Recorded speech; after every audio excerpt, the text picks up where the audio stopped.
அன்பின் வாழ்த்துக்கள். இந்த கால வேளையில கூட உங்களை சந்திப்பதில நான் மிகவும் மகிழ்ச்சி அடைகிறேன்.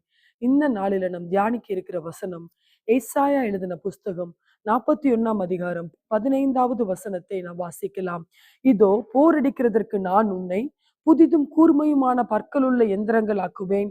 நீ மலைகளை மிதித்து நொறுக்கி குன்றுகளை பதருக்கு ஒப்பாக்கி விடுவாய் என்று சொல்லுகிறார். இந்த நாளில் ஆண்டவர் நம்மை பார்த்து சொல்லுகிறார், நம்மை போரடிக்கிறதற்கு உன்னை புதிதும் கூர்மையான அம்புகள் ஆக்குவேன். அது மாத்திரமல்ல, மலைகளை மிதித்து நொறுக்கி விடுவாய், குன்றுகளை பதருக்கு ஒப்பாக்கி விடுவாய் என்று இந்த நாளில சொல்லுகிறார். மலைகள் போன்ற பிரச்சனைகள் நம்முடைய வாழ்க்கையில வருகலாம், போராட்டம் வருகலாம். அதை நாம் மிதித்து நொறுக்கி விடுகிறவர்களாய் கூட ஆண்டவர் மாற்றுவார் என்று பார்க்கிறோம். நாம் அப்படி அவர் நம் மலைகளை போன்ற பிரச்சனைகளை நாம் மிதித்து நொறுக்குவதற்கு நாம் என்ன செய்ய வேண்டுமாம்? புதிதும் கூர்மையான அம்புகளை போல் இருக்க வேண்டும்.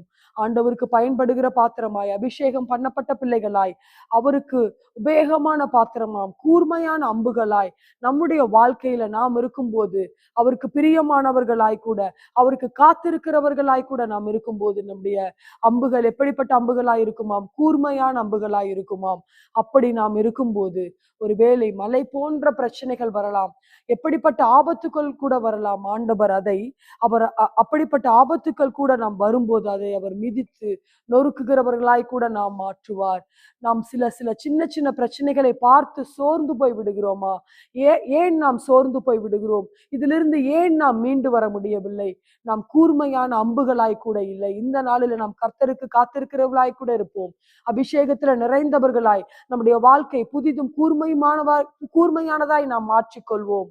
குன்றுகளை மிதித்து நொறுக்க ஆண்டவர் நமக்கு உதவி செய்வார். மலைகளை மிதிக்க ஆண்டவர் நமக்கு உதவி செய்வார். வாழ்க்கையில கோலியாத் என்ற ஒரு பெரிய பெலிஸ்தியன் இருந்தான். அநேகர் அந்த கோலியாத்தை மேற்கொள்ள முடியவில்லை. ஆனால் ஒரு தாவீது கூழாங்கற்களை எடுத்துக்கொண்டு, சாதாரண கூழாங்கற்களாய் இருந்தால் கூட அவருடைய நாமத்தால் அபிஷேகம் பண்ணப்பட்ட தாவீதாய் வந்து கூர்மையான அந்த கூழாங்கற்களை வீசி அந்த கோலியாத்தை மிதித்தான். அந்த கோலியாத்தை முறியடித்தான். இன்றும் கூட நாம் அபிஷேகம் பண்ணப்பட்டவர்களாய், ஆண்டவருக்கு பிரியமானவர்களாய் வாழ்ந்து, கூர்மையானவர்களாய் இருந்து, அந்த குன்றுகளை கூட நாம் மிதிக்கிறவர்களாய், நம்முடைய வாழ்க்கையில் வருகிற பிரச்சனை, மலை போன்ற பிரச்சனைகளை கூட நாம் மேற்கொள்கிறவர்களாய் கூட இருப்போம். நிச்சயமாய் ஆண்டவர் நம்மை ஆசீர்வதிப்பார். நாம் கண்களை மூடி கூட செபிக்கலாம். ஆண்டவரே, இந்த நாளில் நீர் எங்களுக்கு வாக்குத்தத்தமாய் கொடுத்திருக்கிறீர். ஆண்டவரே, புதிதும் கூர்மையான அம்புகளாய் நாங்கள் இருக்கும் போது குன்றுகளை மிதிக்கிறவர்களாய், மலைகளை மேற்கொள்கிறவர்களாய் இருப்போம் என்று இந்த நாளில நீங்க வாக்குத்தத்தமாய் கொடுக்கிறீங்கப்பா.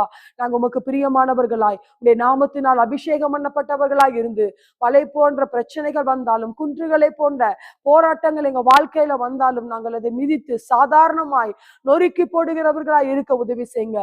உமக்குள்ள நாங்க வளர நீங்க எங்களுக்கு உதவி செய்யுங்க ஆண்டவரே. இயேசுவின் நாமத்தில் ஜெபிக்கிறோம் எங்கள் நல்ல பிதாவே.